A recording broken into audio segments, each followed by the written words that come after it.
Okay, so I've been sent a case to test, so thank you to Dickson Industries for sending this to me. There's a QR code on there if you want to have a look at the installation instructions. I've already got it loaded up on my Pi, and I don't really do unboxing videos, so I'll just show it opened up. And here's the contents of the box. Just to mention, if you saw my video yesterday about 3D printers, I'm currently printing an iPhone dock at the moment, and that should be finished fairly soon. But I'm absolutely obsessed with 3D printing.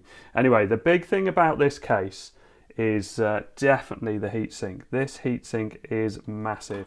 So here's a Pi next to it, and you can see it's an aluminium heatsink, and it is so tall. And obviously the idea of this is that you've got silent cooling. Oh, that's a nice effect as I move that around.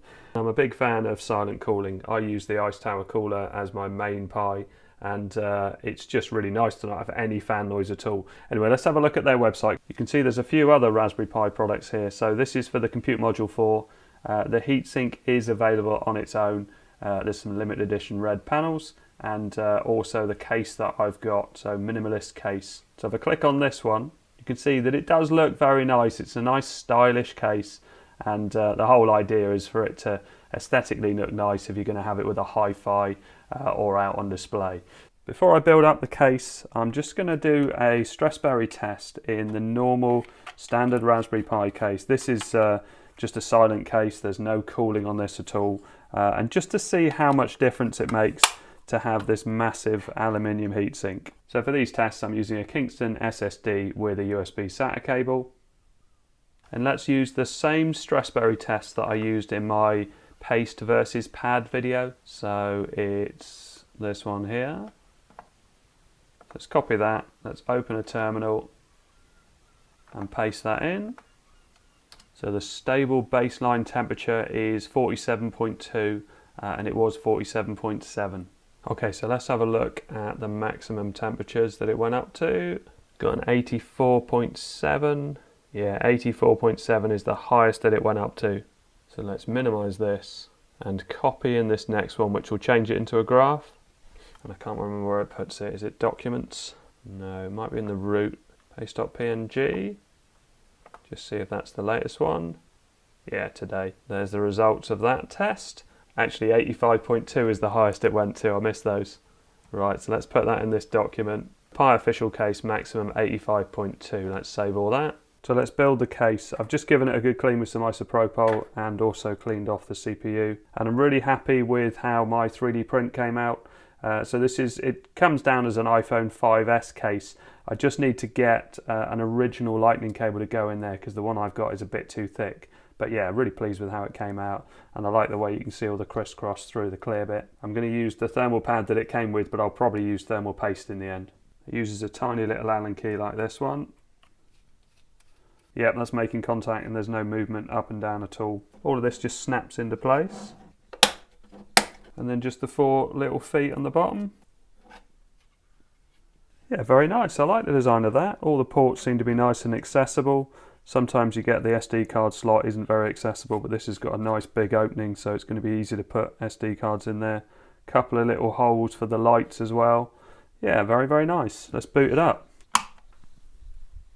So let's do the same test again. So let's copy this in, open a terminal and paste that in.